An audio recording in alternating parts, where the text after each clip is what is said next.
mais uma vez na tua presença, nesta sala de aula, Pai. Amém. Te pedimos, Senhor, a tua bênção, a tua mão misericordiosa sobre cada um de nós, para nos direcionar e nos dar posição neste momento. Amém. Toma a tua serva, Senhor, em tuas mãos, para que ela possa dirigir, meu Pai, esse trabalho e nos Amém. passar, meu Pai, transmitir aquilo que o Senhor quer que aprendamos hoje. Em Em nome de nome de Jesus. Jesus. Amém. Louvado seja o nome Amém. do Senhor. Amém. Amém, meus irmãos. Antes de nós fazermos a abordagem do tema ou do assunto, na aula passada, o irmão Giovanni me fez uma pergunta que eu não soube lhe responder, e hoje eu vou lhe responder parcialmente. Já consultei os universitários, e os universitários de internet, de livros, o universitário doutor Paulo César. Então, eu fiquei mais tranquila, porque se o doutor não teve a data exata, então eu também fiquei tranquila, porque eu dei a resposta certa para o irmão Giovanni. Vejam aí. Irmão Giovanni me perguntou, se eu não me engano, e vocês podem aí me ajudar, a pergunta do irmão foi quando começou na história, né, se usar o termo Antigo Testamento. Foi isso, irmão Giovanni? Confere? Foi isso mesmo, irmão. Confirma? Foi isso Pronto. mesmo. Então, eu fui dar uma pesquisada e consultar, como eu disse a vocês, os teólogos atuais, para ver se eu não estava errada, porque o que eu falei para você em sala é que possivelmente esse termo começou a ser usado, né, ou durante o primeiro século, ali final para o início do segundo. E realmente eu fui conferir, e o pastor Paulo ele me ajudou nessa informação, né, também. E o que eu encontrei foi esse termo Antigo Testamento, ele realmente, dentro do contexto bíblico, ele nem era usado, né? O termo mais usado, porque a palavra testamento ela vem mais do latim, era um termo no grego usado como pacto, aliança. É tanto que o próprio apóstolo Paulo, até notei aqui uma referência, lá em 2 Coríntios 3,14, ele faz menção, e a menção que ele faz, e aí a igreja já estava, né, caminhando, foi uma das cartas já começando ali final do primeiro século segundo, que foi a carta de 1 Coríntios, durante o período, aí o início da igreja primitiva, ele vai usar lá em 2 Coríntios 3,14 o termo antiga aliança. Então, quando foi inserido, não se sabe a data precisa.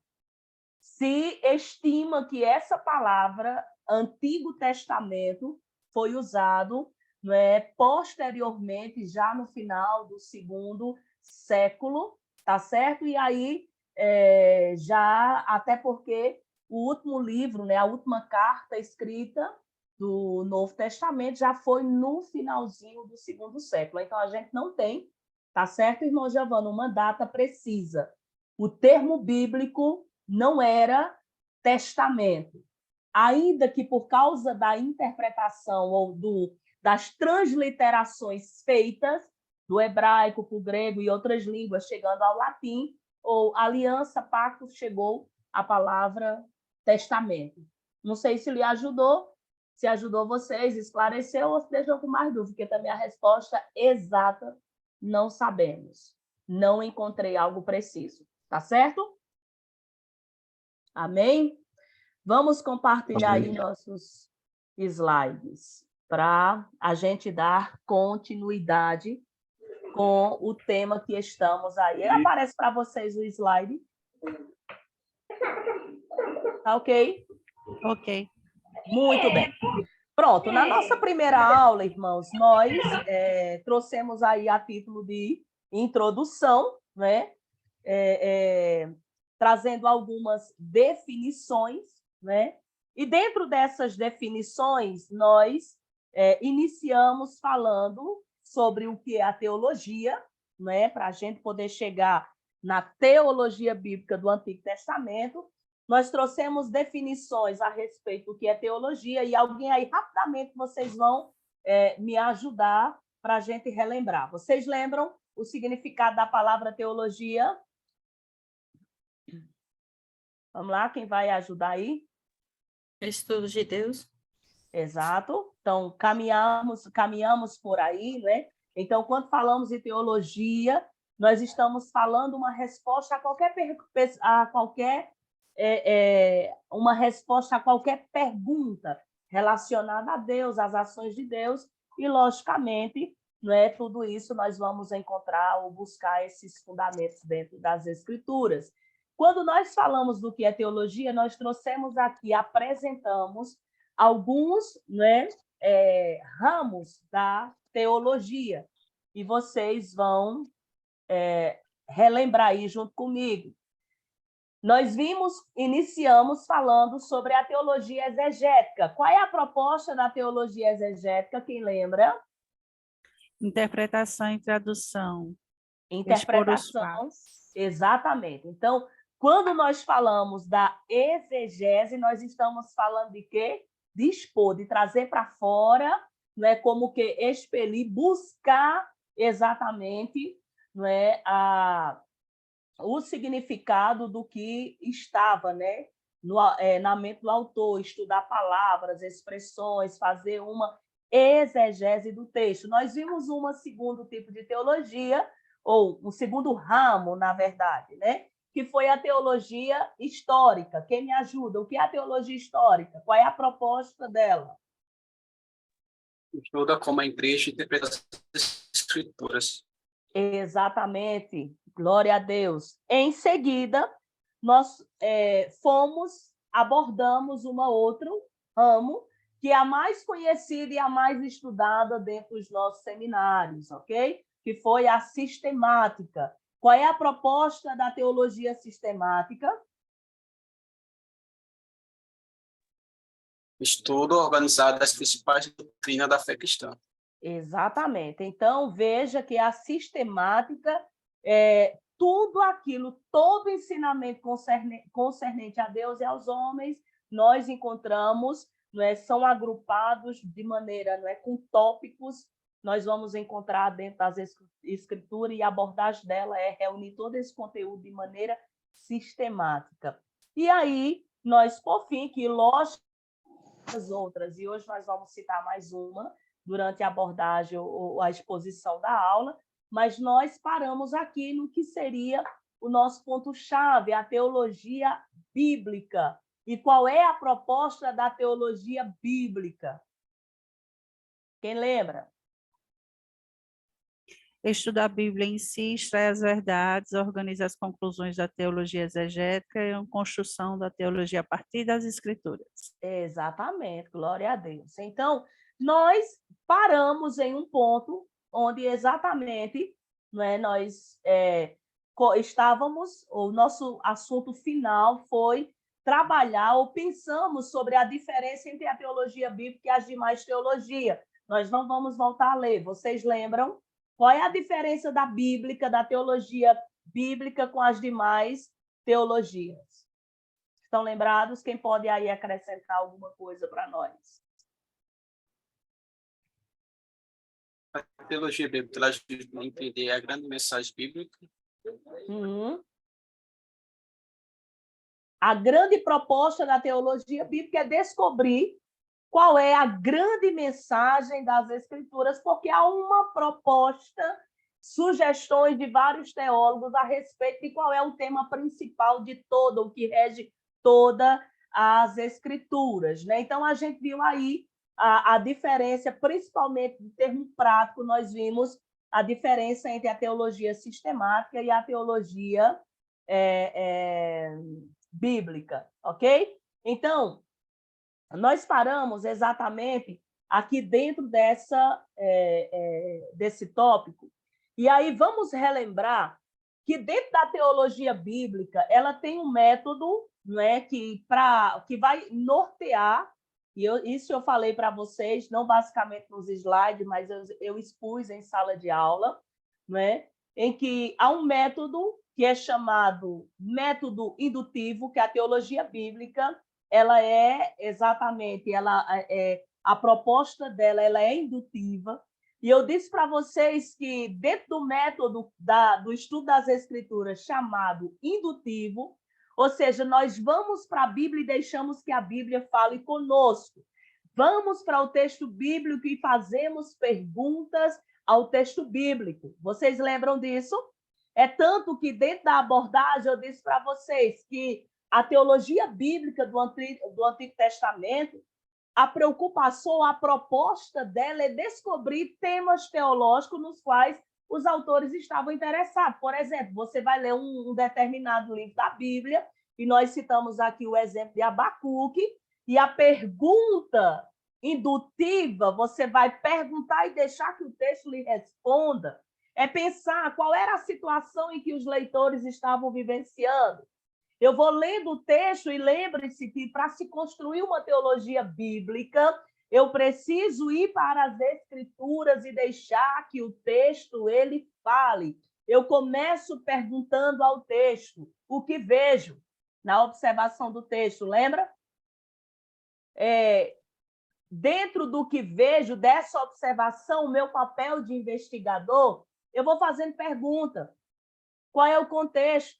Quem são os personagens? Onde é que estava?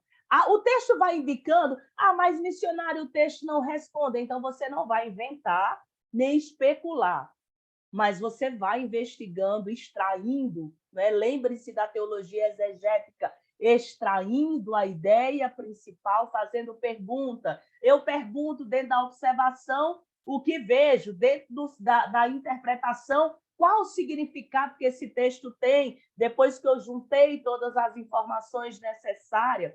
Depois eu pergunto, algum outro texto que seria a correlação, que embasa, que fala sobre o mesmo tema, o mesmo tópico, o mesmo assunto, né, em uma outra escritura que respalde aquilo que eu como que descobri, aquilo que eu investiguei dentro do texto estudado.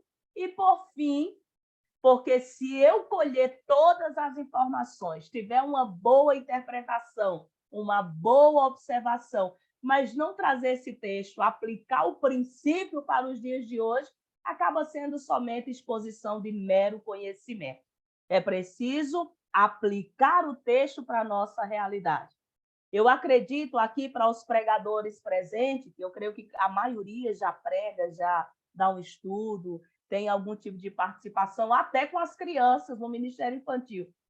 Sempre é um desafio aplicar o texto de maneira correta.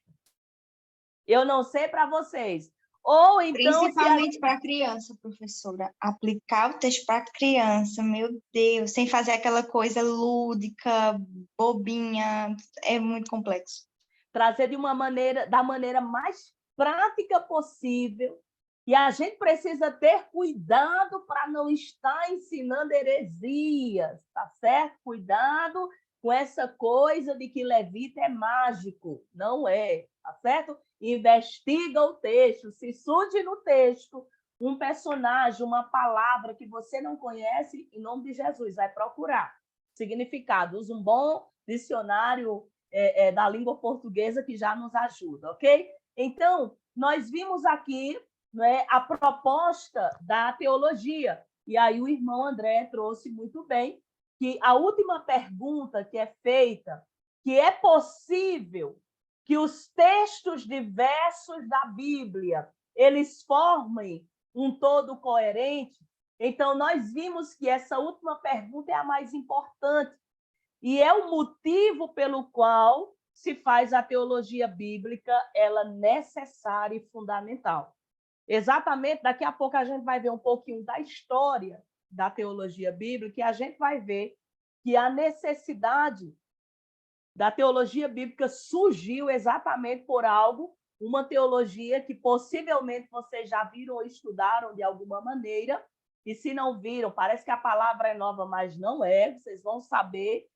A teologia dogmática foi o grande problema, e foi um dos grandes problemas que provocou a reforma protestante, por causa da teologia dogmática, e a gente vai daqui a pouco definir, que exatamente estava se afastando ou afastando a igreja daquilo do que era, de fato, a proposta dentro da interpretação do que seria do texto bíblico, da aplicação do texto bíblico correta, da interpretação desse texto bíblico de maneira correta.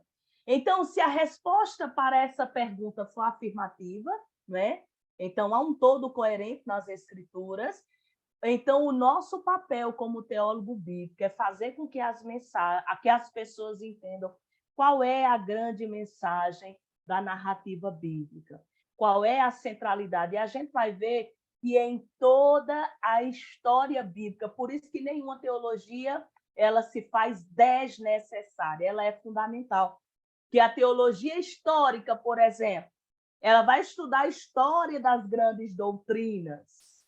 Então, para que a gente entenda essa mensagem, ou a grande mensagem, a gente precisa conhecer a história da doutrina bíblica. Para quê? Onde foi que se perdeu?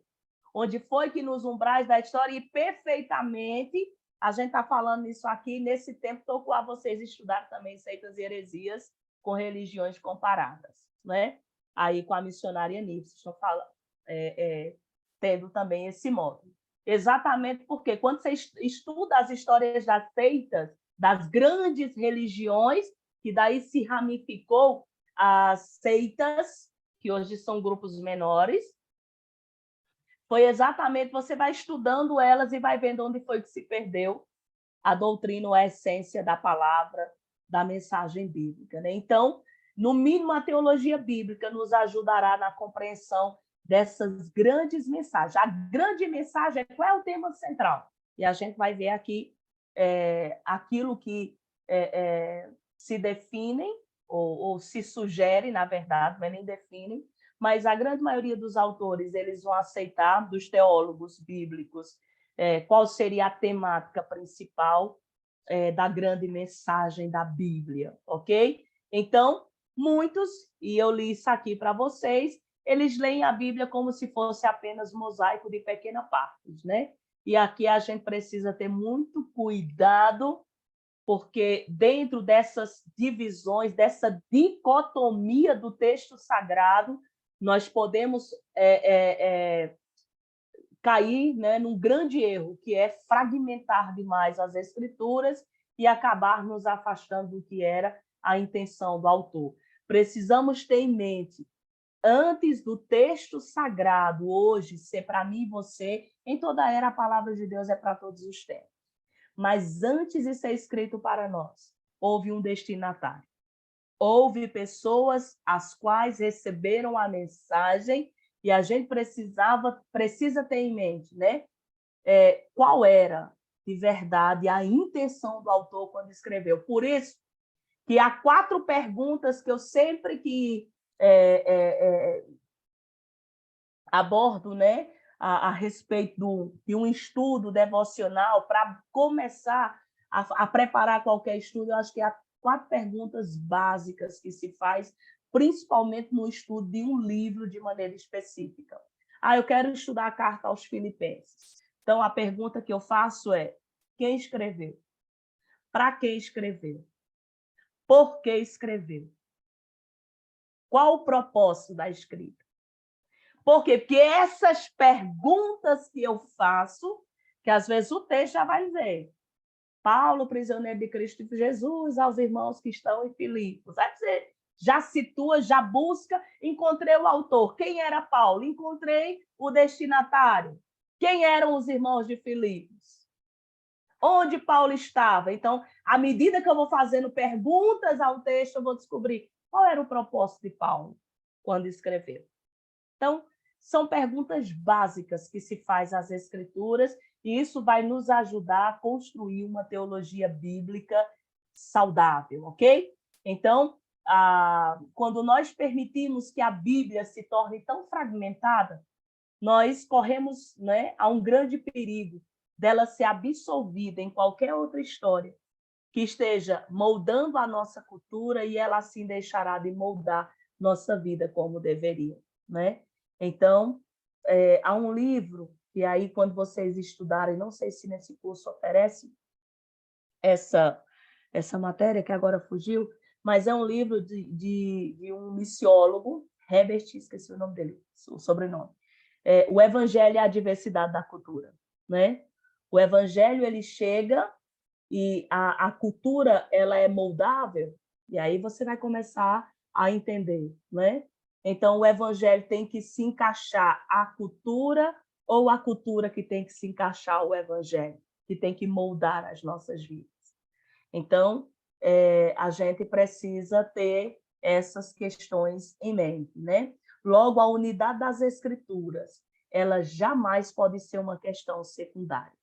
Uma Bíblia fragmentada, ela pode gerar adoradores de ídolos, como eu falei essa frase semana passada, teologicamente até corretos, ortodoxos, né? Tem cristão que abre a boca para dizer, eu sou um cristão ortodoxo, sabe nem o que é a palavra ortodoxo. Então, irmãos, quando você falar que você é um cristão ortodoxo, você está dizendo que você, aquilo que você crê, aquilo que você defende, é a opinião correta. Então, enche a boca e diga que você é um cristão ortodoxo, porque você defende a verdade absoluta do evangelho. Mas a gente precisa ter muito cuidado, porque quando fragmentamos demais as escrituras, a gente pode gerar adoradores, e os ídolos podem ser nós mesmos ou outros que vão surgindo, que são teologicamente ortodoxos. A gente está cheio aí, irmãos. Esses dias eu fiquei passada, e a irmã falando e eu ia orando, né? Senhor, me dê discernimento aqui no que ela está dizendo. Senhor, me faz ver onde é que está a verdade em tudo isso que ela está abordando, né? E aí ela começou a falar de um curso que está fazendo de mentoria. E aí eu falei, mas quem dá esse curso? Qual é o seminário? Por onde é que é oferecido? Não, é uma bispa, aí falou o nome dela, né? Eu digo, eu não conheço. Você poderia me fornecer o site e tal, para me pegar informações? E aí, irmãos, é incrível. E a proposta dessa pessoa seria basicamente montar um escritório de aconselhamento. Eu dirijo uma congregação. Somos um grupo bem pequeno, mas sou muito grata a Deus, um povo abençoado. Aproximadamente 40 pessoas aqui no bairro, sem contar as crianças. E quando ela começou a dizer, irmãos, foi automático na minha mente. Quem aqui lembra da história de Absalão, o filho de Davi? Eu lembro. Que se pôs à porta da cidade, o povo vinha atrás de Davi, aí dizia, não, essa causa é pequena demais, vocês podem compartilhar comigo. E aí disse, não, missionário, porque às vezes a missionária pode estar cansada, é muita coisa, a missionária tem uma rotina, e na minha mente eu fui pedir discernimento a Deus e vi a história de Absalão. Eu digo, me mostre primeiro quem é, de onde veio. Quando eu fui ver, irmão, eu quase infarto as origens. Adorador, logicamente, está sim a internet. Parece que está pregando e ensinando as escrituras, mas desnorteando e desviando a mente. Tem muito crente que bebe, se alegra, dizendo, por que nossa igreja a gente não faz isso? Porque eu não sou adoradora de ídolo teologicamente ortodoxo, moralmente íntegro, fervorosamente piedoso. Não tenho inveja de ambiente nenhum. Eu prefiro manter a integridade e a fidelidade às escrituras. Só as escrituras. Precisamos da nova reforma, como diz o pastor Hernando Dias Lopes. Não é? Então, tenhamos cuidado, tá certo? Para que, quando nós não fazemos uma teologia bíblica correta, nós podemos aí cair em grandes erros, não é? E que o Senhor guarde o nosso coração, preserve em nós a simplicidade, mas não permita que fiquemos, né, somente na superficialidade, mas tenhamos o prazer de mergulhar nas profundidades do conhecimento das Escrituras, para que, como disse Pedro, a gente tenha, né, saiba apresentar a razão da esperança que há em nós e não nos deixemos tragar com tantas absurdos que temos visto no meio gospel, né, no meio cristão evangélico. Então, a fim de que nossa vida seja moldada pelas histórias das Escrituras, nós precisamos entender duas coisas. E nós encerramos nossa aula com essas duas afirmações. Primeiro, a história bíblica é uma unidade convincente da qual nós podemos depender. Ou eu vou para as Escrituras, seja Antigo, seja o Novo Testamento, com isso em mente, em que ela né, de inteira confiança, as Escrituras Sagradas, e eu posso depender depositar minha esperança, minha fé, né, nela.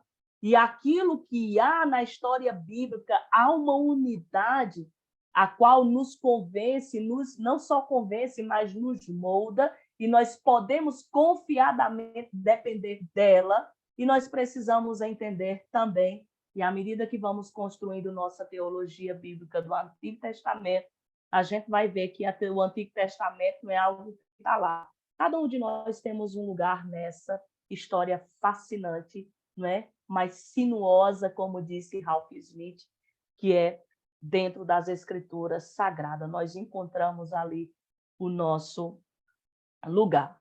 Então, segundo Ralph Smith, a teologia do Antigo Testamento, ela gira em torno de 4 perguntas básicas. Todo o conteúdo ele tenta trazer um resumo, e a gente vai tentar aqui responder essas 4 perguntas, e que o estudo da teologia do AT gira em torno delas. A primeira é: o que de fato vem a ser a teologia do Antigo Testamento, né?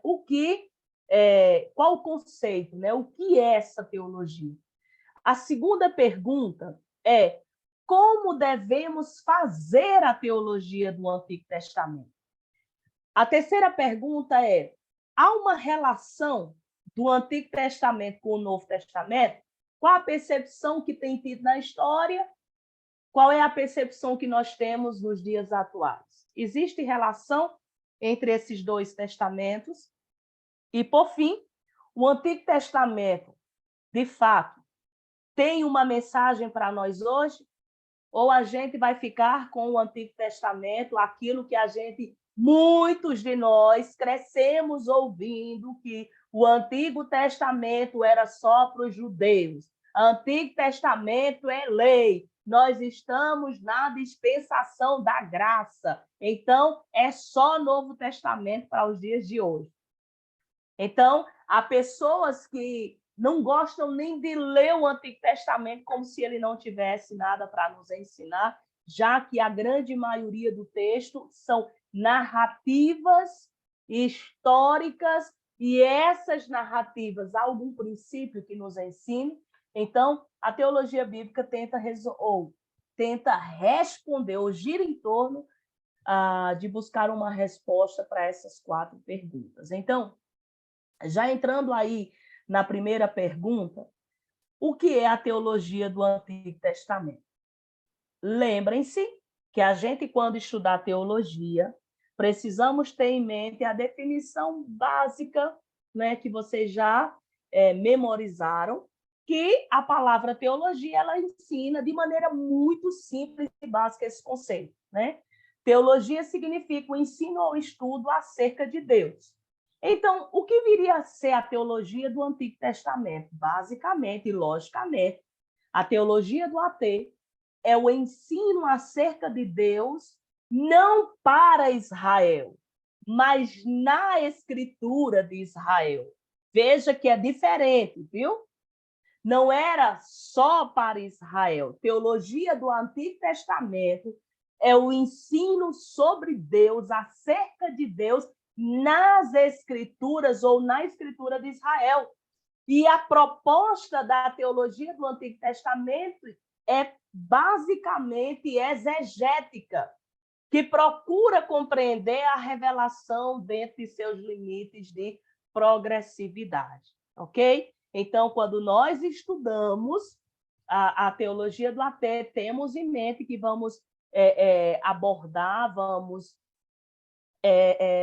resumir ou limitar o nosso estudo sobre Deus na Escritura de Israel, que aí posteriormente vai vir a teologia do Novo Testamento, tá certo?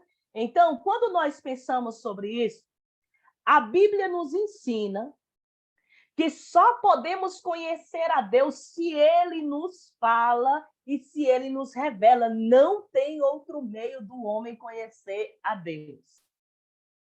Ontem, eu estava na reunião com os adolescentes aqui na minha casa, e quando terminou, um adolescente de 16 anos, né, já quase jovenzinho, aí, ele me procurou. Fui servir um lanche para eles, aí ele foi até a cozinha e disse assim: tia Vanessa, Como é que eu convenço uma católica a se converter para o evangelho? Eu disse, meu filho, não tem uma chave, não. Porque só o Espírito Santo é que pode convencer. Agora, se você me perguntar como evangelizar, mas é porque eu não botei, não coloquei a pergunta no lugar certo. Então, o homem por si só, ele não conhece a Deus, a não ser uma ação de Deus. A não ser Deus mesmo decide, né, falar ao homem, se revelar ao homem. Em toda a Escritura Sagrada, pode ler de Gênesis a Apocalipse. O homem tem o papel de buscar, de orar, né? De ler as Escrituras, mas ele não vai orar se não for uma ação do Espírito na sua vida, e tampouco vai ler as Escrituras e entender se não houver alguém cheio de Deus que esclareça as Escrituras para ele, ou uma ação do Espírito o revelando. Eu não sei se vocês concordam, mas essa é a grande verdade das Escrituras Sagradas. Só se conhece a Deus se ele fala e se ele se revela. E ele decidiu soberanamente se revelar e falar ao homem. É assim ou não é? Vamos ler esse texto de Hebreus, capítulo de número 1, o versículo de número 1 e 2. É um texto que eu tenho certeza que vocês vão relembrar só para a gente... eu quero trazer aqui, dentro desse conceito da teologia do Antigo Testamento, já que essa disciplina é de proposta exegética, e ela busca compreender a revelação de Deus, então a gente precisa parar aqui para a gente compreender a revelação, né, dentro do seu limite de progressão, né, de progressividade, perdão. O texto diz assim: havendo Deus outrora falado muitas vezes e de muitas maneiras aos pais pelos profetas, nestes últimos dias nos falou pelo Filho, a quem constituiu herdeiro de todas as coisas, pelo qual também fez o universo. Esse texto ele vai mencionar o fato de Deus ter falado. Deus falou aos pais. Vamos aqui ativar nossa mente, por favor, participem. Vocês lembram de eventos e de maneiras diversificadas como Deus falou aos pais, aos antepassados, na antiga aliança, no antigo pacto, como Deus falou ao homem? Através da sarça. Através de uma sarça, e a sarça se ouvia uma voz. Moisés, tira a sandália dos pés, porque a terra que você está é terra santa. O que mais? Deus falou no Através passado. dos profetas. Através dos profetas, que sempre e que hoje a gente precisa ter muito cuidado, porque era uma expressão que aí havia uma canonicidade, quando o profeta, na autoridade de Deus, dizia: assim diz o Senhor. Exatamente. Deus usava o homem e aquilo que ele dizia era palavra de Deus revelada, inspirada e agora escrita para nós. Assim diz o Senhor. Deus usou profetas. Deus usou outras expressões para falar com o homem. Através de sonhos.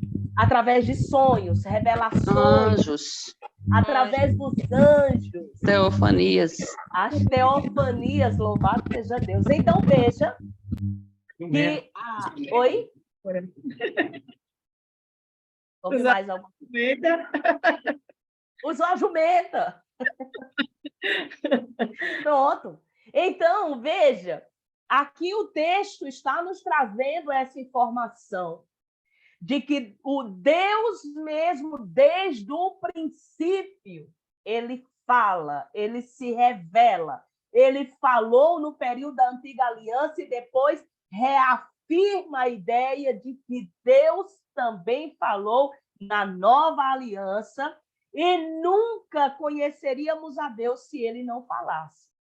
E na nova aliança ele disse, ele falou antes aos nossos pais, de diversas maneiras, pelos profetas. Agora ele fala através do Filho. Ele falou através da encarnação do próprio Deus. É por isso que lá em João, capítulo 1, não é? A narrativa é que no princípio era o verbo estava com Deus, o verbo era Deus. Tudo foi feito por ele, sem ele nada do que foi feito se fez. Aí você continua lendo, já chegando no versículo de número 12, vai trazer essa assertiva, 12 até o 14 ali, de que, não é? Quando ele habita entre nós, vimos a sua glória, como a glória do unigênito Filho de Deus. Então, Deus falou. É tanto que João capítulo 14, Jesus está no cenáculo com os discípulos, dizendo, não se turbe o vosso coração, creiam em Deus, creiam também em mim, porque na casa do meu pai há muitas moradas e vou preparar lugar, né? E tal, você continua lendo o texto. Aí Filipe vai e diz, Senhor, mostra-nos o caminho, e isso nos basta, no versículo 5. E aí Jesus, no versículo 6, diz assim, há quanto tempo eu estou... Perdão, Jesus vai dizer a Filipe, há quanto tempo eu estou com vocês? E você ainda diz, mostra-nos o Pai, aquele que vê a mim, vê aquele que me enviou. Porque no versículo 6 ele havia dito, eu sou o caminho, a verdade e a vida, e ninguém chega ao Pai a não ser por mim. Então, mostra-nos o Pai. Ele disse, eu sou. Aquele que vê a mim, vê o que me enviou. Não é porque eu e o Pai somos um. Ok? Então, nunca conheceríamos a Deus. Por isso que nunca conheceríamos a Deus se ele não tivesse decidido em sua soberania e livre vontade se revelar a nós, não é? Ele nos falou no passado e hoje nos fala através do Filho, e tudo aquilo que ele revela através dos profetas de Deus hoje tem que estar nas Escrituras. Se não tiver nas Escrituras, o tal profeta falou de si mesmo. Tenhamos muito cuidado. Então, quando estudamos acerca da revelação, e aqui nós não vamos entrar muito nesse assunto, vou trazer somente uma pincelada, porque é uma temática, né, de alguma maneira nova para muitos. Quando nós estudamos essa revelação de Deus, nós precisamos ter em mente 3 aspectos dessa revelação. E o primeiro deles é que, preste bem atenção, quando falamos de revelação de Deus, nós somos os recebedores da revelação. Nós não somos os juízes da revelação. Então, tenhamos muito cuidado. Sabe por quê? Quando estudamos a Escritura, nós devemos ter a humildade e não nos comportar como juízes. Sabe quando é que eu me comporto como juiz das Escrituras? Quando eu determino o que é aceitável no texto bíblico e o que não é aceitável no texto bíblico. Tenhamos cuidado. Nós não fomos postos por juízes dela. Nós somos recebedores dela, privilegiados. Porque o Senhor decidiu se revelar a nós através das Sagradas Escrituras. Então, nós não podemos nos comportar como juízes, falando da revelação de Deus, que determina o que é aceitável e o que não é aceitável da Bíblia, estabelecendo critérios pessoais para apontar aquilo em que devemos ou não crer. Está aí o grande conflito na nossa sociedade, no meio político, que as Escrituras estão mega ultrapassadas, que é preciso uma nova reforma e interpretação das Escrituras. É preciso ajustar alguns termos para que se encaixe com aquilo que as leis humanas tentam determinar. E o tempo está só acochando. É por isso que quem é santo se santifique mais. E que quem quiser Ô, aprender, busque Vanessa, mais. Sim, professora, e diga-se de passagem que não é só a sociedade. Existem muitos teólogos, muitos não, alguns, vários teólogos modernos que também compactuam com essa ideia, né? muito bem colocado. Lamentavelmente, Infelizmente. tá cheio de igrejas com placas bonitas, denominacionais. Veja que a grande maioria se desvinculando de convenções sérias. Irmãos, se tinha um pastor que eu gostava de ouvir, que agora surgiu até o nome dele, que era um pastor batista, até equilibrado. Renê, o Kivitz. O Kivitz. Gostava de ouvir as mensagens dele. Pastor Batista foi desligado da convenção, porque o ano passado, se eu não me engano, ele saiu com a bobagem de dizer que a Bíblia precisa ser atualizada. Então, isso causou no meio cristão. Aquela, hoje, pastora, mas alguém que teve uma grande influência no meio gospel, e agora ela é uma das grandes defensoras do LGBT, né? E ela se casou, eu esqueci agora o nome dela, só tenho na mente. Lana Homer. Lana. Era casada, se separou, Isso. se casou com uma mulher, e hoje é a grande defensora, uma igreja especificamente para homossexuais em São Paulo. Então, vejam, irmãos, a gente não está autorizado e não é o nosso papel ser juiz das Escrituras, somos recebedores das Escrituras, não podemos acrescentar, não podemos retirar dela, precisamos expor as Escrituras assim como ela é, deixar que o texto sagrado ele fale por si mesmo. Então, quando falamos de revelação de Deus, tenha em mente, quando eu penso em uma revelação progressiva de Deus, eu sou recebedor, receptor dessa revelação e eu não sou o juiz dela. A segunda coisa que eu preciso ter em mente é que o nosso entendimento da revelação, irmãos, ele nunca é perfeito. Por que o nosso entendimento não é perfeito? A revelação de Deus, ela é perfeita. Eu não estou falando aqui de traduções que hoje está sendo o pipoco. Tem Bíblia de tudo quanto é jeito, para todos os modos, que mudam ponto, vírgula, e aí mudam toda a intenção do texto. É por isso que até mesmo esses dias, a semana passada, uma irmã me perguntou, né?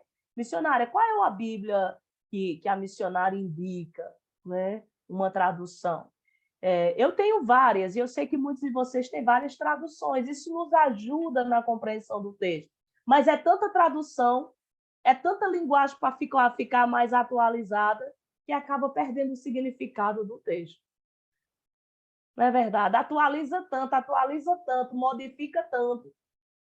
É porque é para tornar mais a linguagem para jovem, linguagem antiga, linguagem de hoje, linguagem não sei de onde. É tanta linguagem. Ok, tenha como fonte de pesquisa, mas tenha cuidado.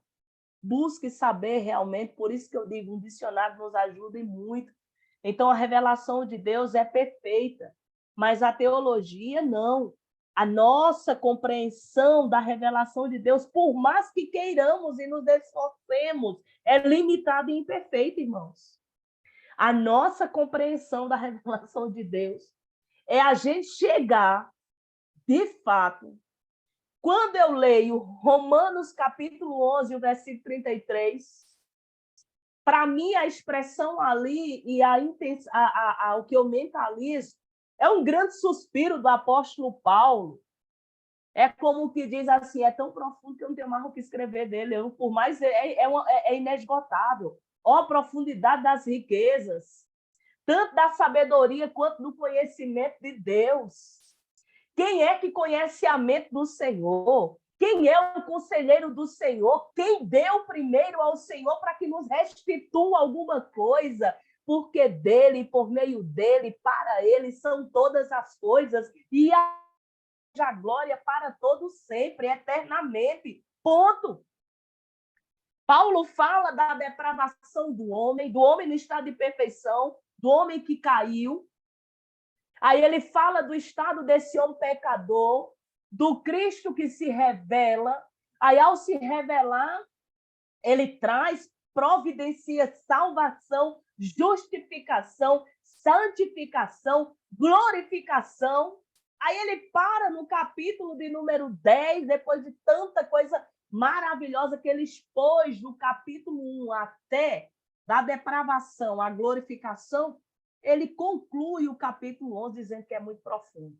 Então, a nossa revelação de Deus, do Deus perfeito, sempre será a nossa compreensão limitada e imperfeita. Então, aqui vamos ser bem crente, não gospel. Aí são nessas brechas das nossas limitações e imperfeições que, se a gente não vigiar, Satanás entra e traz confusão na nossa mente. Estou equivocada? Não. É exatamente aqui. Então, tenhamos cuidado. Nosso entendimento da revelação sempre será limitado e imperfeito. É limitada porque nós somos limitados. Estamos falando do Deus que é infinito, do eterno. Então, por mais que estudemos a Deus, sobre Deus, suas ações, nunca chegaremos à revelação ou à compreensão completa, porque ele ultrapassa as nossas capacidades intelectuais. É por isso que é só vocês concluírem a mensagem do Sermão do Monte, no capítulo de número 7. Do capítulo 5 é tanta abordagem, tanto tema, tanto assunto do passado, da antiga aliança, que o Cristo traz à tona, que as multidões, quando terminam de ouvir Jesus, elas estão, o texto diz assim, que ele conclui o capítulo 7 com a história dos dois fundamentos que nós conhecemos, do homem que construiu a casa sobre a areia e sobre a rocha. Né? Os ventos e a tempestade deu sobre quem estava na areia, mas também deu sobre quem está na rocha. Mas quando ele conclui, diz que as multidões estão admiradas, porque ele ensina como quem tem autoridade. Estavam, né, como que, não veio outra palavra além de admirado, estavam, né, cheios de gozo, de alegria, espantadas, né, assustadas, assujigadas, como alguém fala de tal maneira. É por isso que sempre que procuravam ele, quando Nicodemos vai, a expressão é a mesma, né? Senhor, é porque ninguém falou como o Senhor. Quando o jovem rico vai atrás de Jesus, já vai chamando ele de bom mestre, porque ninguém pode fazer o que ele fazia se não fosse da parte de Deus. Então, o nosso entendimento da revelação nunca é perfeito, sempre será limitado e imperfeito. É imperfeita por causa do pecado. O pecado obscureceu o nosso entendimento das realidades espirituais. Não conhecemos perfeitamente mesmo as verdades que somos capazes de conhecer. Sempre nos sentiremos limitados, né? Quando alguém diz assim, missionário, eu me sinto muito limitada, muito incapaz de fazer qualquer coisa, eu digo, seja bem-vindo ao time. Porque quem é capaz de fazer qualquer coisa, minha gente? Quem é capaz de fazer qualquer coisa para o Senhor? Primeiro foi ele que nos dignificou e estarmos diante do seu altar. É só para a gente, na verdade, devíamos entrar em silêncio, guardando o pé, como disse Salomão lá no capítulo 5 de Eclesiastes, com santa reverência, que o povo está perdendo até isso na igreja, né? Não sei na igreja de vocês, mas na minha, tem dia que eu fico dizendo assim, meus irmãos, em nome de Jesus, quando chegar, pelo menos, se ajoelha e vai orar. Porque parece que o culto só começa quando alguém pegou no microfone e disse, boa noite, irmãos, graça e paz. Quando o culto já começou lá, antes mesmo de eu chegar na igreja, né? Então, a gente precisa, quando falamos de revelação progressiva e estudarmos essa teologia do AT, o nosso entendimento da revelação de Deus nunca é perfeito. E, por fim, ao estudar a revelação de Deus, nós precisamos ter em nossa mente que devemos usar a revelação para o propósito para o qual foi dado. Irmãos, por que é necessário essa afirmação? Usar a revelação para o propósito para o qual foi dada. Porque a revelação tem sido usada totalmente fora do seu propósito no meio cristão, muitas vezes. E que Deus guarde o nosso coração. A doutrina bíblica, ela não tem o objetivo de nos apresentar conceitos abstratos a respeito de Deus e da fé, mas é de nos colocar. A doutrina bíblica, ela tem que nos colocar em comunhão com Deus. À medida que conhecemos mais de Deus nas Escrituras, alimentamos nossa fé, crescemos em fé e nos tornamos mais ousados para manifestarmos a sua glória e anunciarmos a sua palavra por onde ele nos levar. Então, tenhamos muito cuidado, né? Use a revelação bíblica para o propósito o qual ela foi destinada, tá certo? Tenhamos muito cuidado e estejamos com uma frase que minha mãe usava muito, né? Na verdade, foi uma amiga dela, a gente fez uma viagem há muitos anos atrás, e uma amiga dela dizia em relação ao casamento com meu pai, viu?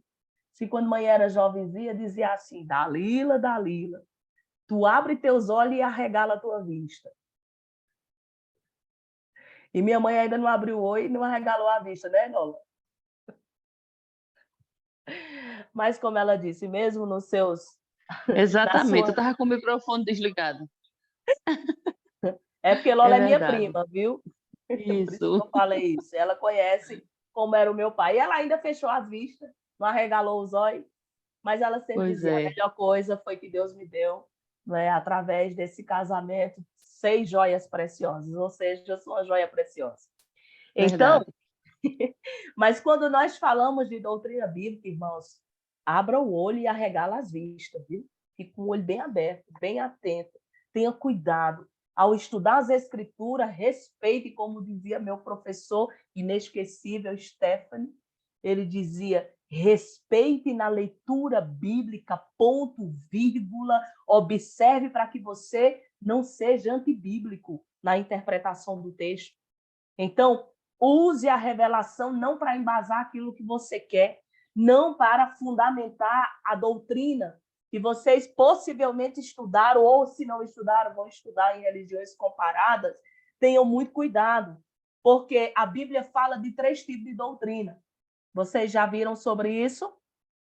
A Bíblia fala sobre a doutrina de Deus, a doutrina dos homens e a doutrina do diabo. Paulo trouxe isso lá na sua primeira carta a Timóteo, no capítulo 4. Então, tenhamos cuidado. A doutrina de Deus, ela é necessária, urgente, nós nos voltarmos para ela. A doutrina de homens precisa ser muito bem avaliada, porque ela, por mais que esteja cheia de boas intenções, se ela não encaixa com a doutrina bíblica, ela não deve ser tão bem aceita como tem sido em alguns meios cristãos. Traz um dano à Igreja de Deus ou ao povo de Deus, né? E tenham cuidado, porque há muita doutrina que Paulo diz que é doutrina de homens, mas obedecem a espíritos enganadores, porque usam esses homens. É danosa. Homem e do diabo. O diabo usa as suas instrumentalidades. Firmemos, não é, a nossa doutrina naquilo que, de fato, foi o propósito revelado nas Sagradas Escrituras, ok? Irmãos, só me ajuda aí. É 8h30 o intervalo, é isso? Que aí a gente não avança para o próximo ponto. E aí a gente dá um intervalo e retornamos em 15 minutos, tá certo? E eu aguardo vocês para continuarmos aí na abordagem, né, do nosso tema, na exposição. Tá certo? Retornamos Combinado. aqui. Vou retomar aqui a gravação. Nós estamos aí justamente, né, trazendo a resposta. Que eu achei foi a avaliação de vocês aqui. As 4, a avaliação que eu vou mandar. Olha, hoje uma irmã me perguntou, se não me engano foi a Alice, se já tiver pronto o resumo do livro, já pode enviar? Pode. Na hora que vocês concluírem, ou podem enviar em PDF ou Word aqui, ou vocês podem enviar, certo, pelo o e-mail, ok? Ô, Então, professora, o sim, resumo que a senhora quer não é o livro literal, é uma compreensão nossa do livro, não é isso? isso. Não me coloque, por favor, uma frase, viu? Não é uma declaração de leitura. Hoje, foi Cari também que me perguntou, né? Eu estou procurando uma frase para mandar. Imagine um texto. Mas, professora, Alice, pode colocar alguma referência, tipo assim, pode, não tem ai, problema, tá certo? É alguma dentro da citação, pode compreensão, colocar no caso. citações, com Eu certeza. fiz uma Professora, a leitura, senhora mas aí por colocou mim, para o Deus ter PDF desse inspiração, livro? porque até agora está no branco. Irmão Nélio, foi enviado lá no site do seminário, mas se por um acaso o irmão não conseguiu, me dê só um oi lá pelo WhatsApp, que eu lhe envio o PDF para você imprimir. Que é somente para vocês fazerem a leitura do prólogo do livro O Drama das Escrituras. É só o prólogo, o capítulo 1 e o capítulo 2, tá certo? Aí, caso você não conseguiu baixar lá no site do seminário, me dê um oi no privado que eu envio para vocês, ok? Então, vamos aí.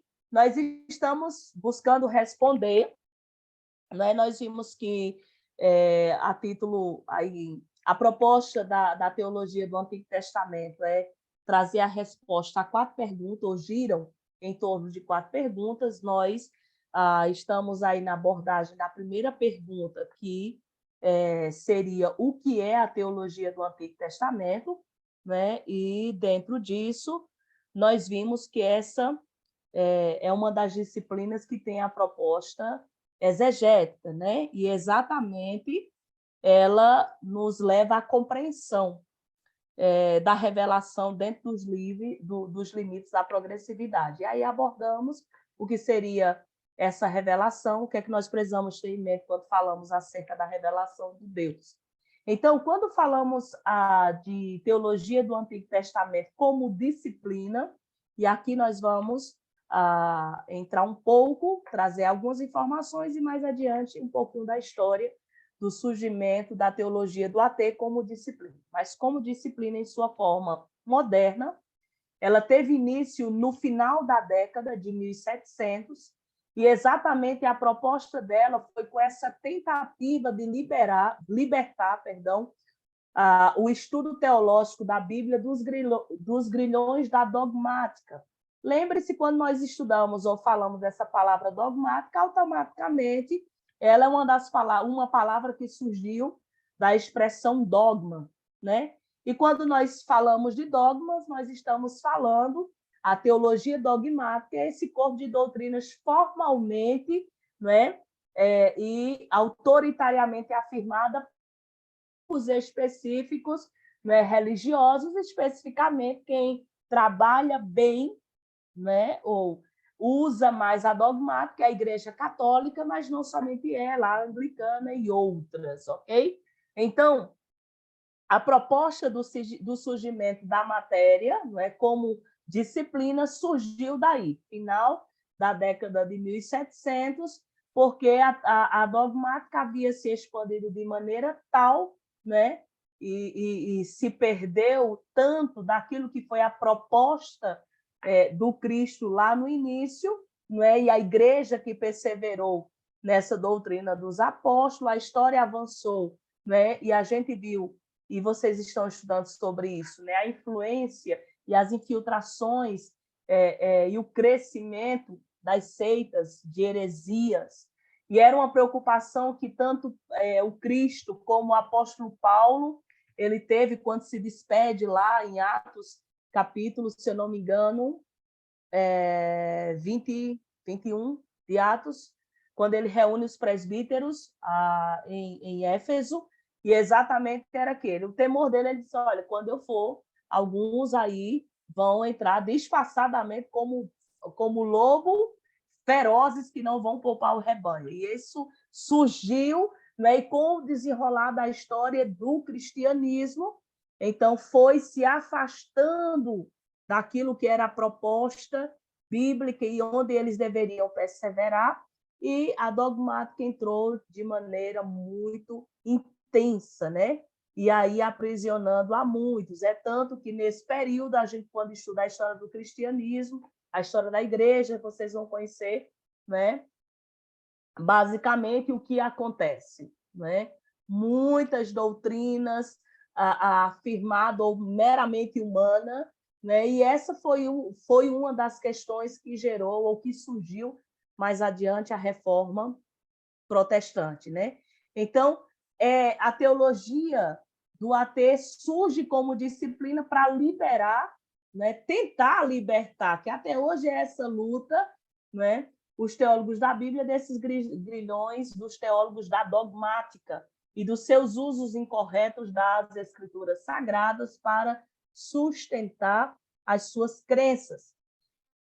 A apresentação da teologia do AT recebe cor própria, como Ralph Smith vai dizer. Toda a teologia ela recebe cor própria, que depende do ponto de vista, contexto e preparação do autor, por isso que a gente sempre vai retornar para isso e repetir, enfatizar para vocês a grande necessidade de se fazer teologia bíblica, partindo da teologia exegética, estudando aquilo que é a teologia histórica, para quê? Para que a gente entenda que toda a teologia do AT recebe essa cor própria, dependendo do ponto de vista não meu, mas do autor sagrado, o contexto, como ele preparou tudo, né? Aquilo para trazer a sua mensagem. Então, nós devemos estar conscientes dos perigos da subjetividade e lutar para permitir que os dados do Antigo Testamento falem por si. Então, essa é a grande luta e a grande perseverança que nós precisamos ter quando lemos o texto. Cuidado com as alegorias, cuidado com... Não é? Muitas vezes tentamos alegorizar tanto o texto, dar significado a cada palavra do texto, que acabamos nos perdendo nele, no que de fato seria a intenção do autor em transmitir a sua mensagem. Então, a proposta da teologia do AT é essa, né? A gente precisa permitir que os dados bíblicos lá da teologia, da revelação de Deus para o povo de Israel, ele falem por si só para nós hoje. Então, a teologia do Antigo Testamento, ela é uma disciplina essencialmente cristã. É tanto que esse termo, Antigo Testamento, ele entra nos umbrais da história. Não por causa do uso do termo Antigo Testamento, Antiga Aliança, Antigo Pacto, não por causa do termo, e nem porque os cristãos são mais aptos para sistematizar os dados bíblicos, para teologizar sobre eles. Mas é uma disciplina essencialmente cristã, porque quando você olha principalmente o Novo Testamento, Jesus, ele via a si mesmo, e a própria igreja primitiva também via como o cumprimento das esperanças, das promessas veterotestamentárias. Então, por que a teologia do AT ela é essencialmente cristã? Por causa da base ou da referência que o Cristo faz de si mesmo como o cumprimento de tudo aquilo que se falou antes, e os próprios apóstolos, os próprios irmãos da igreja primitiva, eles trazem, né, a mensagem, quando falam de Jesus, eles põem Jesus nesse lugar onde a revelação máxima, o cumprimento de toda a promessa declarada lá no AT. Então, vamos aqui relembrar alguns momentos, e nós não vamos ler todos os textos, mas vamos fazer referência a todos eles, somente para que a gente se encaixe e relembre aqui a história. Respondendo, por que a teologia do AT é essencialmente cristã? A gente vai ler os textos. Porque Cristo via a si mesmo, como a igreja primitiva, ele via a Jesus como cumprimento das promessas veterotestamentárias, ok? Lá em Lucas, capítulo 2, todo mundo vai lembrar desse texto, eu tenho certeza, que é um dos textos mais lidos no Natal, quando vamos falar sobre o Natal. E é um texto maravilhoso. Eu acho essa narrativa de Lucas, na sua acurada investigação, perfeita, quando ele vai falar sobre um homem chamado Simeão, no seu cântico. O texto vai dizer que em Jerusalém havia, a partir do versículo 25, capítulo 2 de Lucas, a partir do 25, diz que lá em Jerusalém havia um homem chamado Simeão, que era justo, piedoso, e há uma expressão aí que me chama a atenção. O que é que ele esperava? A redenção a Israel. A redenção de Israel. Outra versão traz outra palavra. Consolação. A consolação de Israel. Redenção, consolação. Simeão aguardava. O Espírito de Deus estava sobre ele. E o próprio... Gente, que homem privilegiado. O próprio Espírito revelou a Simeão de que ele não passaria pela morte até que visse. Que coisa preciosa, irmãos. Que Deus perfeito, que comunhão maravilhosa. O Espírito lhe revelou que ele não passaria pela morte sem antes ver o Cristo do Senhor. Que privilégio! E aí, por casualidade, nunca há casualidade em Deus, há uma providência. A mão do Deus da providência conduzindo todas as coisas. Ele, movido pelo Espírito, vai ao templo. Os meninos levam Jesus para ser apresentado como a lei ordenava, porque ele vem debaixo da lei, sob a lei, né? E ele toma Simeão nos braços e ele louva a Deus. Que oração perfeita. Agora, Senhor, pode despedir o teu servo em paz, segundo a tua palavra, porque os meus olhos já viram a tua salvação. Ele é a luz para a revelação dos gentios, mas ele é a glória do teu povo de Israel. Então, veja, Simeão, em seu cântico, né? Em sua adoração ao Senhor, em sua oração ao Senhor, ele disse, já viu a tua salvação. E onde é que estava escrito? Onde havia uma profecia a respeito disso. É só você se voltar lá, né? Para o próprio salmista, o próprio profeta Isaías profetizou sobre isso, não é? O salmista no Salmo 89 e outros textos. Então, aqui a narrativa de Lucas, que fazia parte da igreja primitiva, ele declara, na sua acurada investigação, que esse homem que está no templo, que toma a criança nos seus braços e entende, pela revelação de Deus a ele, que ele não ia morrer naquele momento, é como se o Espírito dissesse, esse é o menino. É por isso que ele diz, pode despedir o teu servo em paz, porque os meus olhos já viram o cumprimento da tua palavra. Então, por isso que se faz necessário fazer teologia do Antigo Testamento como disciplina, tendo em mente que ela é cristã por causa do Cristo e da igreja primitiva que o via como exatamente o cumprimento das promessas. Tá claro, irmãos, até aqui? Tá ok? Sim. Amém. Amém? Mas aí nós vamos voltar os nossos olhos lá para Mateus, porque não somente irmãos testificaram em sua narrativa, irmãos da igreja primitiva, como o doutor Lucas, mas é bem interessante nós trazermos aqui a menção e falarmos do último dos profetas, né? Que foi aí João Batista. No capítulo 11 de Mateus, a partir do versículo de número 2 até o versículo 5, João Batista, lembrem-se, ele está preso e a gente sabe a ocasião pela qual ele foi preso. O texto vai dizer que João ouviu, tanto Lucas quanto Mateus nos traz essa informação, mas aqui é importante que a narrativa não somente do membro da igreja primitiva, mas de um dos discípulos, não é? Ele vai narrar que quando João ouviu no cárcere falar das obras de Cristo, quando ele escuta falar do que o Cristo está fazendo, ele manda seus discípulos perguntar: és tu aquele que estava para vir? És tu o cumprimento das promessas?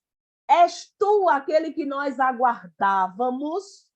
Ou haveremos de esperar por outro? Jesus não afirma, sou eu.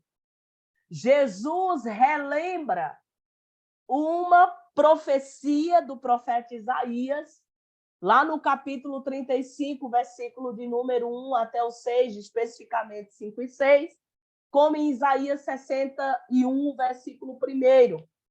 Então, quando João pergunta, Jesus responde: vai lá e diga a João o que vocês estão ouvindo e aquilo que vocês estão vendo. Os cegos veem, os coxos andam, os leprosos são purificados, os surdos ouvem, os mortos são ressuscitados e aos pobres está sendo anunciado o evangelho. Ou seja, para nós, a gente, possivelmente, que a gente gosta do negócio muito prontinho, a gente já queria ler Jesus dizendo assim, sou eu. Mas Jesus relembra aquilo que os profetas disseram. Ele disse, eu sou o cumprimento do que Isaías disse. Lá no capítulo 35, ele disse o versículo 13, fortaleçam as mãos que estão frouxas, firmem os joelhos vacilantes, digam àqueles que estão desalentados de coração, seja forte, não tenha medo, porque eis aí o vosso Deus, a vingança vem, a retribuição de Deus, ele vem e vos salvará. Qual seria o sinal de que ele viria e nos salvaria? Se abrirão os olhos dos cegos, se desimpedirão os ouvidos dos surdos, os coxos saltarão como os servos, as línguas do mudo cantará, pois águas arrebentarão no deserto e ribeiros no ermo. Aí Jesus disse, vai lá e diga a João que tudo isso, os cegos veem, os coxos andam, os surdos ouvem, diga a ele que está sendo pregado, a mortos que ressuscitam. E aí ele traz à tona aquilo que a gente vai ler lá em Lucas capítulo 4, a partir do versículo de número 17, que é o cumprimento da profecia de Isaías, capítulo de número 61, versículo 1. O Espírito de Deus está sobre mim, pelo qual me ungiu. Então Cristo disse, sou eu. Tá claro, irmãos? Teologia do Antigo Testamento. Já comecemos aqui a ver que aí nós já estamos caminhando para esse descobrimento, né? Não seria o descobrimento, tem nada novo aqui, mas firmando e reafirmando nossas convicções, que há uma grande mensagem que a palavra de Deus nos traz. Havia uma assertiva, né? Havia essa convicção tanto no Cristo quanto nos autores do Novo Testamento, que a teologia é essencialmente cristã exatamente porque eles mesmos né, falavam que Jesus dá testemunho de si, mas os apóstolos também, que ele é o cumprimento de tudo quanto estava escrito e que se falava a respeito dele, né? Então, a referência aí de Mateus 12 é porque Mateus ele traz uma fala do Cristo. A partir do versículo 17, né, que Jesus mesmo diz que muitos seguiram, ele curou, ele expulsou os demônios, né? Mas ele pedia para que não expusesse ele à publicidade. Ele disse, é para que se cumpra o que foi dito pelo profeta Isaías, né? Eis aí o meu servo, ele a quem eu escolhi, o meu amado, em que minha alma se compraz. Farei repousar sobre ele o meu espírito, e ele anunciará juízo aos gentios. Ele não contenderá, nem gritará nas praças, nem alguém ouvirá a sua voz, mas ele não esmagará a cana que está quebrada, e jamais ele vai apagar o pavio que fumega, porque no seu nome as nações, os gentios, porão a sua esperança. Eu amo esse texto, essa declaração do próprio Cristo dizendo tudo que foi dito antes. Eu sou o cumprimento dessa palavra. E jamais aquilo que se aguardava, né? Ele disse, eu não quebrarei a cana que já está quebrada. Eu acho isso perfeito, não é? De uma maneira tão, numa linguagem, né? Tão simbólica, né? Para a gente, cheia de sentido para nós. Ele disse, não esmagará o que está quebrado, e ele não apaga quem está só o paviozinho fumegando. E a gente conhece muito bem essa expressão aqui no nosso contexto. Ele disse, não. Pelo contrário, aquele que está quebrado e fumegando, se põe a esperança em mim, não é? Ou eu sou a esperança para eles. Então, Lucas fala, o Cristo dá testemunho de si. Lá em Atos 4, não vamos ler, mas vamos relembrar o texto. Pedro está preso. Lembra que por causa, no capítulo 3 de Atos, nós vamos encontrar Roxo, que está esmolando na porta do templo. E aí Pedro e João, ele pede esmola para eles, para os apóstolos, e eles não têm prata nem ouro, mas o que eu tenho te dou, em nome de Jesus Cristo, né? Levante-se, e diz que o homem apruma dos pés, se põe em pé e começa a glorificar a Deus, entra no templo, na sinagoga, né? Adorando, e eles são presos por causa disso. E eu acho bem interessante que no discurso de Pedro diante das autoridades, que quando é questionado perguntando em nome de quem vocês fizeram isso, em nome de quem vocês curaram esse homem, ele disse em nome daquele que é a pedra que os construtores rejeitaram. É no nome daquele. Conheciam, vou parafrasear o texto, tudo aquilo que foi dito a respeito dele, vocês rejeitaram. E aí o Cristo vem, Pedro vai e afirma, não é? Porque não há salvação em nenhum outro, porque debaixo do céu, que é o versículo 12, não há nenhum outro nome pelo qual importa que sejamos salvos. Então, Pedro, um dos discípulos, disse, ele é o cumprimento daquilo que o salmista disse, a pedra que os construtores rejeitaram. E lá em Atos 7, vocês conhecem também, que é o texto que fala sobre Estevão. Estevão, quando ele é apedrejado. E quando Estevão, antes disso, as autoridades estavam furiosas por causa daquilo, ninguém poderia resistir ao espírito que estava sobre ele. E o texto vai nos informar que ele traz todo um relato no seu discurso, trazendo toda a história bíblica, desde o chamado de Abraão. E ele conclui, alguém poderia ler para mim só Atos 7, 51, 52, a conclusão que Estevão faz do seu sermão, e logo em seguida ele foi apedrejado. Alguém poderia aí ler só o versículo 51 e 52?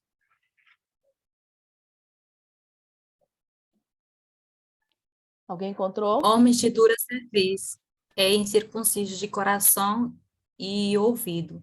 Vós sempre resistis ao Espírito Santo, assim vós sois como vossos pais. A qual dos profetas não perseguiram vossos pais, até mataram os que anteriormente anunciaram a vinda do justo, do qual vós agora fostes traidores e homicidas. Perfeito essa declaração de Estevão. Ele disse, olha, vocês, qual dos profetas que vocês não mataram, deram fim a ele? Porque ele anunciava aquilo que estavam por vir. Ele anunciava a vinda do justo. E quando o justo chega, o que é que vocês fizeram? Traíram e o assassinaram. E é sobre ele que eu estou pregando e testemunhando. Então, veja, aqui são só algumas referências. Vocês vão ler tanto o testemunho em alguns textos nas cartas do apóstolo Paulo. Vocês vão ver alguns textos, né, lá na carta de Pedro. Então, nós vemos que, como disciplina, a teologia do AT, ela é essencialmente cristã, exatamente porque a igreja primitiva e o próprio Cristo davam testemunho que ele era o cumprimento da esperança, das promessas lá do Antigo Testamento. Tá claro, irmãos, até aqui? Com alguma dúvida?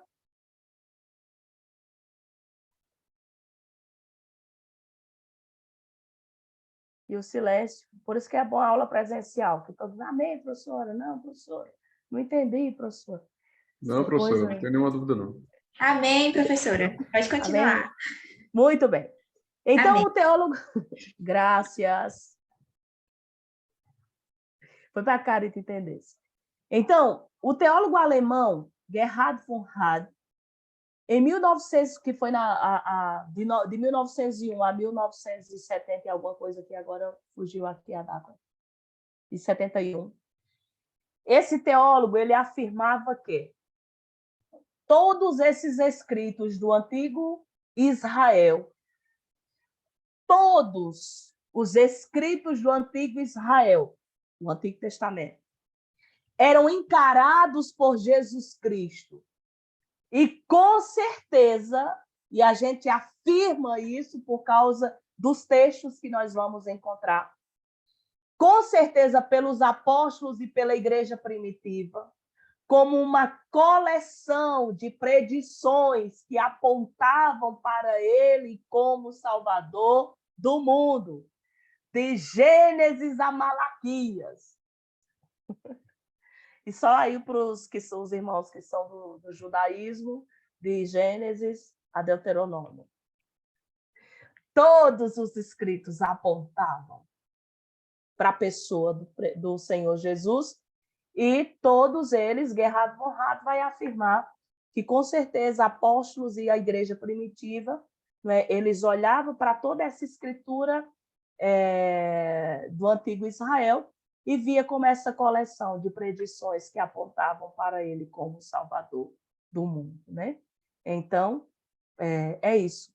A gente é só voltar um pouquinho lá para o relato do nascimento de Jesus e lembrar dos magos que, na atualidade, as pessoas dão nome a ele, que a Bíblia não revela, mas as pessoas acham interessante dar nome, né? Então, quando você olha, eles vão até Herodes, e o que é que eles vão? Através de um sinal. Porque havia uma profecia indicando que aquele sinal, essa estrela brilharia mais forte, a estrela de Belém, Caripe. Irmãos, eu não vou contar a história da estrela de Belém para vocês no vídeo, porque missionário paga mico aí nos campos do Senhor. Missionária, que as histórias da senhora são boas. Carito que tem que contar essa história. A missionária é uma bênção, irmãos. Eu já disse isso a vocês, a gente limpa a igreja, depois a gente ensaia o louvor, aí a gente prega a mensagem, aí trabalha com as crianças e ainda faz uma cantata de Natal. E aí eu com a mente muito aportuguesada, né? Ensaiando a cantata de Natal, e nós fomos cantar a música Brilha, estrela de paz, né? Noite de paz, noite. E eu não sei, irmãos, minha mente deu um engancho naquela hora, e todo mundo, os irmãozinhos peruanos, terminar de cantar a música, e eu fui direto. E eu gritei lá que era a estrela de Belém, com aquela coisa feia, sabe? Brilha, estrela de Belém. Não sei o que deu na minha cabeça. Música não é meu ramo. Então, Carito, até hoje, quando escuta, e teve um tempo, irmãos, que ela mudou. Graças a Deus, a missionária se converteu. Porque tudo que ela escrevia era dizendo assim, e aí, estrela de Belém? Mas não era porque estava falando de Jesus, não. É porque ela estava rindo da missionária, do mico que eu paguei. Os irmãos ficaram tudo olhando para mim sem entender. Mas tudo bem. Então, a gente passa por essas coisas, né, Carito? Então, os magos seguiram a estrela de Belém. E ali, quando chegam, ele diz, não, nós vimos a estrela. E ela nos indica de que, né, o rei nasceu. E Herodes fica furioso para se cumprir o que foi dito pelos antigos, o que estava escrito. Amém? Foi dito, perdão, pelos profetas. Então, essa é a afirmativa desse teólogo alemão a respeito tanto do Cristo, quanto dos apóstolos, quanto da igreja primitiva. Eles viam a Jesus assim. Então, a maioria das teologias do Antigo Testamento, aí é onde a gente diz, tem sido cristológica. Por isso, desmistifique se em algum momento ficou isso na sua mente por uma equivocação que Cristo não está no Antigo Testamento. O Antigo Testamento exala a pessoa de Cristo. Encontramos a perfeita cristologia desde lá do princípio. Então, eu tenho um probleminha no pronunciamento assim, de alguns nomes, viu, de teólogos, então se caiu um negócio meio errado, os bons aí em inglês, em alemão, então em francês, por favor, eu pronuncio aportuguesado, a não ser o teólogo Gerhard von Rad, porque eu nunca vi um professor de seminário, ficou gravado. Tudo ele falava esse nome nas aulas dele. Porque o teólogo alemão Gerhard von Rad, então ficou. Então, por isso que eu pronunciei direitinho. Vou citar o nome desse aqui, bem portuguesado, Edmundo Jacob. Ele disse que uma teologia do Antigo Testamento que não esteja fundamentada em versículos isolados, mas no AT como um todo, só pode ser uma cristologia, pois tudo que foi dito, revelado sobre a antiga aliança...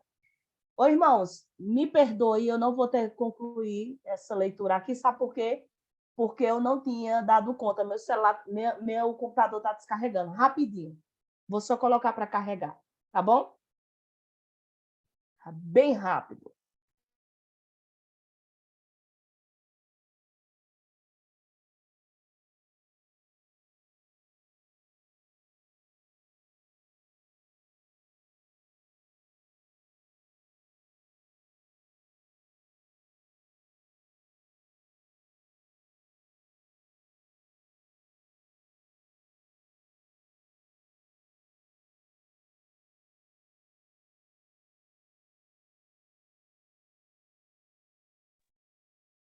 Pronto, irmãos, estou de volta. Demorou nada, né? Se fosse uma aula presencial, essa é a grande vantagem. Vocês estavam conversando, eu tinha que parar vocês para dar continuidade com a aula, tá vendo? Essa é a vantagem de ser online.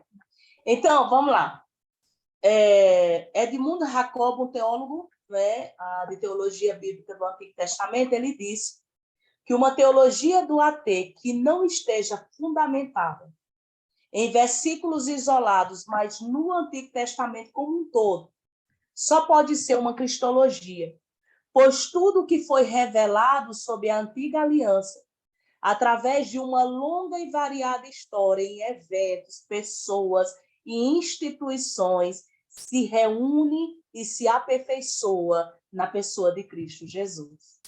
Então, o Antigo Testamento é inteiramente cristológico, né? Há uma cristologia, uma centralidade da pessoa de Cristo Jesus desde o princípio, ok? Então, essa foi a resposta que nós, ou alguns estudiosos, tentam trazer à pergunta. O que viria a ser essa teologia do Antigo Testamento, né? Então, nós vamos para a pergunta de número 2, que também, bem resumida, que mais adiante a gente vai trazer, quando falarmos sobre a natureza da teologia do AT, nós vamos trazer de maneira mais expansiva, né? Então, como devemos fazer teologia do Antigo Testamento? Nós devemos usar vários métodos para abrangermos todo o Antigo Testamento. Tendo em mente que a teologia do AT é uma disciplina, nunca esqueça, de método indutivo. Vocês lembram? O método indutivo, dentro dos vários métodos de estudos, eu vou citar aqui alguns para vocês. Quando você vai para a teologia do Antigo Testamento, nós usamos vários métodos. Por exemplo, há um método que podemos e devemos usar. O método biográfico. Tem coisa mais gostosa do que você estudar a biografia dos autores bíblicos ou dos personagens bíblicos. Você construir, conhecer a história de Abraão, Moisés, a história de Isaac, a história de Jacó, a história de José, como nós aprendemos com os profetas, estudar a biografia desses homens, de mulheres juízas que nós vamos encontrar, de uma mulher espetacular com seu livro bem curtinho, mas nos fala tanto de duas mulheres, toda a história gira em torno dessas duas mulheres, Noemi e Ruth. Tem coisa melhor do que você ler o livro de Josué e encontrar a improvável de Deus, uma prostituta chamada Raabe, entrando nos umbrais da história. Que coisa maravilhosa. Então, esse é o método biográfico. Você tem outro método, que é o método de estudar tópicos do Antigo Testamento ou de qualquer livro da Bíblia. Mas temos o método que é dedutivo. Eu vou para o texto e vou deduzir que aquilo que ele está trazendo, né? A mensagem a qual o autor queria transmitir, né? E outros métodos, o sistemático e outros. Mas a gente precisa ter em mente que teologia é uma disciplina de método indutivo. E eu dei aqui de maneira muito básica e superficial, semana passada, já repeti hoje, que dentro do método indutivo nós precisamos utilizar aquela siglazinha maravilhosa. Qual é a siglazinha que eu disse para vocês? 4 letrinhas. OICA. Isso, era isso aí. Oi? Eu ia falar a mesma coisa que Silvana. Pronto. Nunca esqueça. Observe o texto, interprete o texto, correlacione o texto, se é possível, e apliquem o texto da maneira adequada, com base nos descobrimentos, dentro da sua observação e da interpretação do texto, ok? Então, como devemos fazer essa teologia do AT?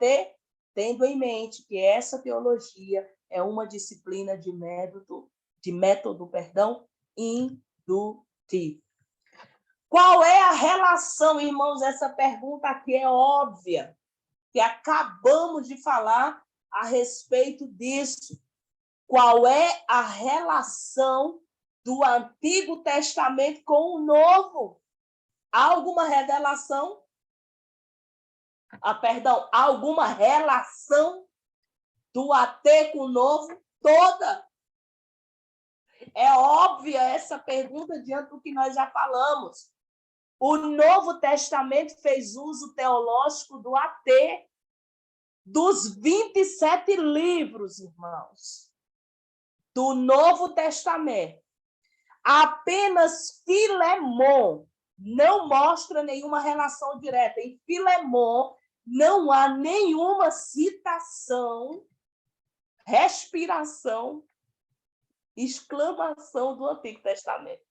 Exatamente porque Filemão é uma das cartas mais pessoais do apóstolo Paulo. Não foi destinada à igreja, não foi destinada a um povo. Filemão foi destinada a um homem. Especificamente um. E aí, por inferência, a gente logicamente vai ver que há umas expressões, há referência não clara, porque foi dito, porque o cumprimento, porque os profetas anunciaram. Não há nenhuma referência. É uma recomendação, é uma carta de recomendação que Paulo dá a Filemão a respeito do filho que ele gerou em prisões, chamado Onésimo, que era um escravo fugitivo de Filemão. E aí Paulo ainda diz, olha, eu poderia te ordenar, mas eu vou te pedir em nome do amor. Aí você diz, então tem uma referência ao Antigo Testamento, porque lá no Antigo Testamento já fala sobre o amor. Está na lei de Deus. Mas dos 27 livros é o único que não mostra nenhuma relação direta. O teólogo Henry, ele disse que, e veja que coisa interessante, eu gosto dessa citação. Ele disse, se todas as influências do Velho Testamento fosse retirada do Novo Testamento, este iria consistir de trechos pequenos e sem nenhum sentido. Tire as citações do Antigo Testamento, do Novo Testamento, textos não vão fazer nenhum sentido. Então, qual é a relação do Antigo Testamento com o Novo? Toda. Traz o real sentido à mensagem do Novo Testamento. Então, outra vez, desmistifica isso da mente de vocês e tira da mente do povo qual Deus confiou vocês. Antigo Testamento tem mensagem poderosa para os nossos dias, e Novo Testamento tem nada a ver com o que é a nova aliança, e agora fala da graça de Deus. Tira os textos do Antigo Testamento que você vai ver que não tem sentido. Porque todos os evangelhos vai encontrar Jesus dizendo, lembra o que foi dito aos antigos? Lembra o que o profeta disse, profetizou? E aí você precisa recorrer ao Antigo Testamento. Aí vem o apóstolo Paulo, vem Pedro, vem João, trazendo todas as referências daquilo que foi dito lá pelos profetas. Então, irmãos, a relação ela é total, né? Do Novo Testamento com o Antigo. E, por fim, a quarta pergunta é: o Antigo Testamento tem realmente uma mensagem para nós hoje? Oh, irmãos, eu não sei vocês, ou muitos de vocês, mas eu gosto de trazer mensagens no Antigo Testamento. Até porque você esclarece, enquanto você está pregando, você vai situar o povo na história, né? Você vai contar a história antes. E aí, o que eu aprendo? Qual é a lição? O que eu posso tirar como um princípio eterno da palavra imutável de Deus, que foi para Israel, foi para aquele personagem de maneira específica, mas que é para nós hoje, palavra de Deus. Então, o Antigo Testamento tem realmente uma mensagem? Sim. O AT é escritura, inspirada e possui uma mensagem de Deus para todos os tempos. Lembrem-se do que o apóstolo Paulo disse ao jovem Timóteo. Toda a escritura é inspirada por Deus e ela é apta para ensinar, corrigir, né? Advertir, né? Tornar o homem de Deus, instruir, tornar o homem de Deus habilitado para toda boa obra. Então, é toda a escritura, tá certo? Inspirada a palavra de Deus, por isso que o Antigo Testamento ela tem uma mensagem atual para nós nos dias de hoje, ok?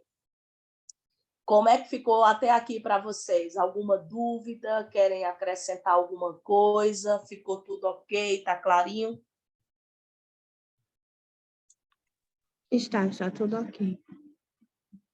Claro, bem? como a luz do dia. Oi? Claro como a luz do dia. Amém. Pensa. Isso é muito bem. Bom, então, irmãos, nós vamos fazer o seguinte. Eu acho que nós teríamos aí uns 5 a 10 minutos, mas nós vamos encerrar por quê? Porque nós vamos entrar no resumo histórico da disciplina. Aí a gente entrar e ter que parar no meio do caminho não faria muito sentido, e aí vocês teriam uma larga semana, uma semana inteira, e a gente teria que, na próxima semana, retomar tudo isso. Então, o que a gente vai fazer? A gente vai encerrar nossa aula hoje. Eu espero que tenha ficado aí claro essas respostas das 4 perguntas fundamentais ou necessárias para o estudo básico da teologia do AT, e na próxima semana a gente dá prosseguimento, ok? Tá bem para vocês? Não, professora, eu quero continuar estudando. É tão bom, professora, ouvi-la, que a gente não quer nem que termine essa aula, irmãos. É ótimo ouvir a senhora falar, mas a gente quer Mas que... tem hora que a gente já quer descansar. Eu sei que é um dia intenso. O dia foi puxado, professora. Professora, então, eu quero terminar o resumo, professora. Olha, eu entendo perfeitamente vocês. A aula foi maravilhosa. Amém.